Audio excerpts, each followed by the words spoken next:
O céu ou o inferno, portanto, são dependências que construímos em nosso íntimo, vitalizadas pelas aspirações e mantida a longo esforço pelas atitudes que imprimimos ao dia a dia da existência. Boa noite, amigos, um abraço fraterno, com imensa alegria que retornamos mais um Evangelho nesta noite. O nosso tema de hoje é Inimigos Desencarnados, está no capítulo 12 do Evangelho segundo o Espiritismo, dando continuidade ao nosso tema, o item 5.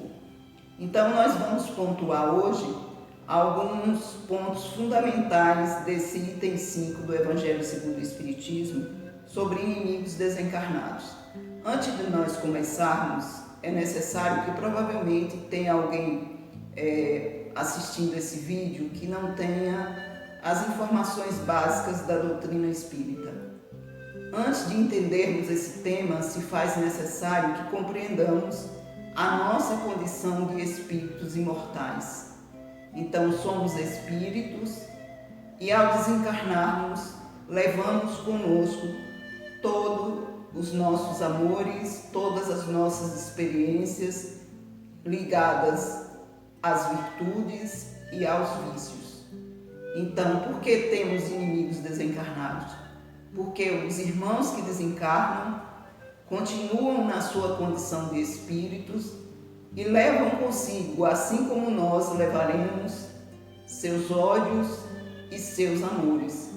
Então, outra coisa, a doutrina espírita, que completou no dia 18 de abril, mais de um ano de existência, o Livro dos Espíritos, veio exatamente nos mostrar, através dos próprios espíritos, a relação existente entre o mundo visível e o mundo invisível. Então, temos inimigos desencarnados porque a relação existente entre nós enquanto espíritos, no corpo ou fora do corpo, permanece. Então, nesse momento até de pandemia, se faz necessário verificar que, ao desencarnarmos ou morrermos, deixamos apenas uma vestimenta física, deixamos uma história, vínculos afetivos, deixamos a convivência, mas continuamos a nossa existência no plano espiritual, levando conosco tudo aquilo de bom que aprendemos, todas as nossas virtudes, todos os nossos amores, para seguirmos a jornada que a doutrina espírita chama de um mundo de erraticidade, ou seja, no mundo espiritual, e aí se estabelece os vínculos de afetos e desafetos. Nós já estudamos aqui também que nós temos um espírito protetor, e esse espírito protetor está o quê? Desencarnado. Então ele é um amigo desencarnado. Como temos amigos desencarnados, também temos inimigos desencarnados. E nós vamos ver o que é que o Evangelho traz para esclarecer esse ponto.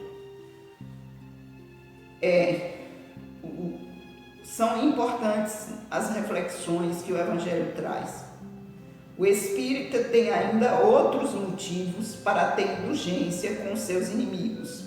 Ele sabe que a maldade não é um estado permanente dos homens e que ela se sustenta em uma imperfeição momentânea e que assim como a criança se corrige de seus defeitos, o homem mau um dia reconhecerá seus erros e tornar-se-á bom. Então, cai por terra a ideia de pau que nasce torto, morre torto. Aí vocês vão dizer, mas tem gente que parece que viveu 50 anos ou 60 e não aprendeu muita coisa, mas ele terá outras oportunidades e até as próprias experiências servirão de base para ele refazer o caminho. Então o mal é momentâneo, o mal não é criação de Deus. Então que fique bem claro que Deus não criou o mal é resultado das nossas escolhas e cabe a nós refazermos esse caminho. Então vamos ver, continuando, sabe que a morte não o liberta senão da presença material do seu inimigo. Então nós podemos observar, e nós vemos ainda no mundo que nós vivemos de prova de expiação, que muita gente, que muitos de nós, ainda em experiências pretéritas ou até atuais, ainda pensamos em eliminar o inimigo. Nós eliminamos sim, fisicamente, que é um crime perante a lei humana e perante a lei divina, porque nós estamos eliminando a oportunidade dele continuar a existência, porque a vida pertence a Deus, mas os vínculos que esse espírito tem para com a gente não serão eliminados pelo assassinato do corpo físico, porque esses vínculos que se estabelecem entre nós são vínculos espirituais. E esses vínculos não estão ligados ao corpo. O corpo é apenas um instrumento disso. Então ele diz, como está aqui, sabe que a morte não liberta, senão da presença material do seu inimigo. E isso não impede que esse inimigo não haja. E nós vamos ver logo aqui, mais lá na frente, que resulta nas obsessões. Mas que esse pode persegui-lo por seu ódio, mesmo depois de ter deixado a terra. Assim falha a vingança em seu objetivo e produz, ao contrário, uma irritação maior que pode perdurar de uma existência a outra. Então, o dia que nós compreendermos que assassinar ou tirar a vida física de alguém não vai resolver o problema, que o que se resolve o problema de inimizades é o perdão, é a misericórdia, nós teremos uma queda ou até uma eliminação do índice de homicídios, de coisa parecida. Cabe ao Espiritismo provar pela experiência e a lei que rege as relações do mundo invisível e do mundo invisível, que a expressão apagar o ódio com sangue é radicalmente falsa, é aquilo que a gente falou. Então não se apaga o ódio com sangue, se apaga o ódio com o perdão, com a misericórdia, com a compreensão. Por isso que se faz necessário, e esse trecho nos convida a isso, a termos consciência de que compromissos temos em levar à frente vinganças ou destruirmos o outro.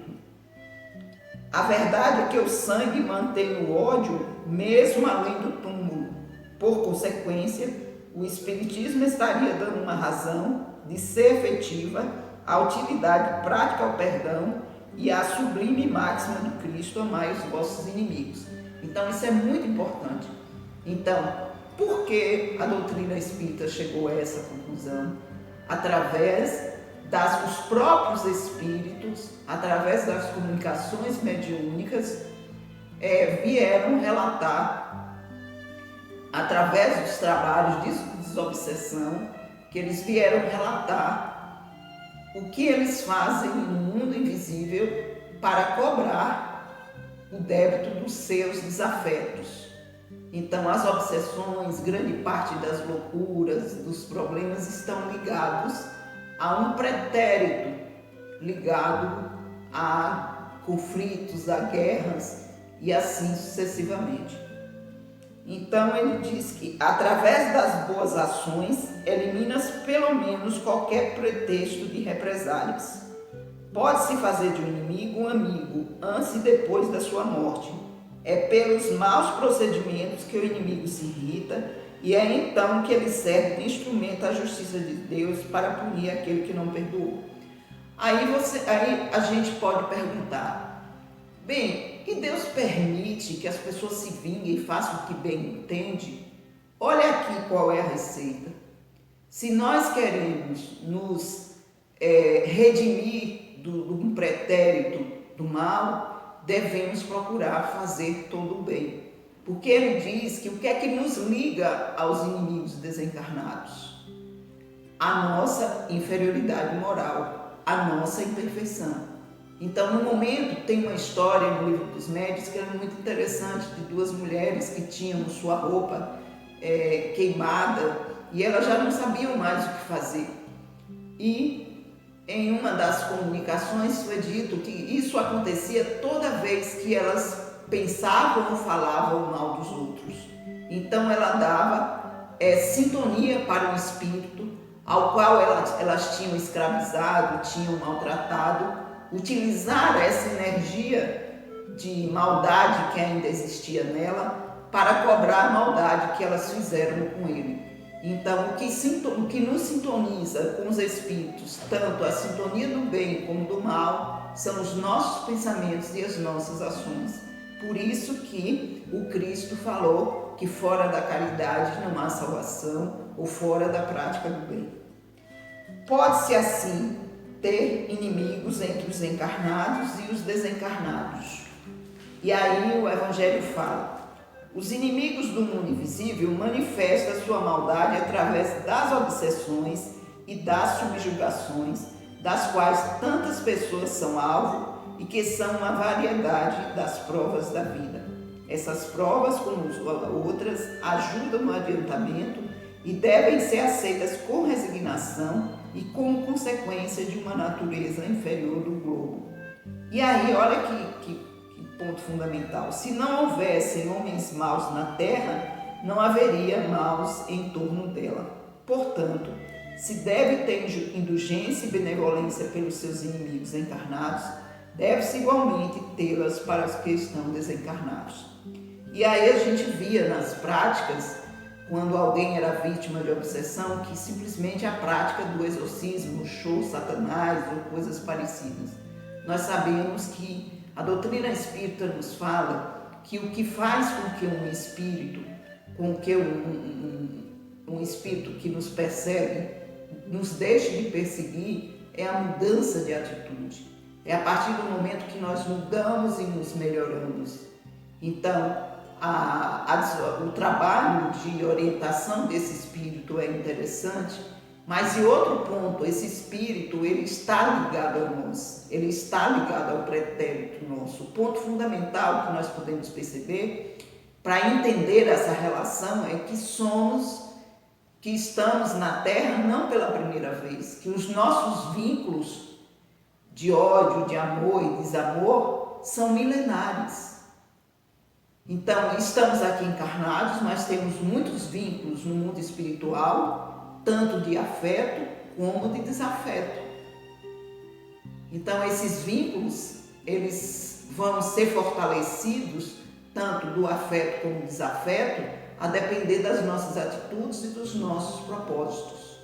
Porque o que é que se diz? Tem uma frase que um benfeitor diz, que eu não me lembro agora, espiritual, que ele diz, que quando a pessoa começa a trabalhar no bem, a servir, a ser útil, a mudar seus pensamentos, a querer o bem, quando os cobradores do mundo espiritual vêm, a nossa cobrança fica suspensa, porque já estamos quitando isso através da lei do amor.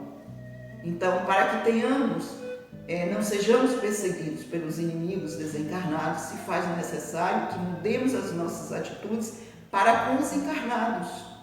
E é muito interessante lembrar que pode ser que a gente esteja maltratando alguém que seja parente daquele inimigo desencarnado que está ao nosso lado.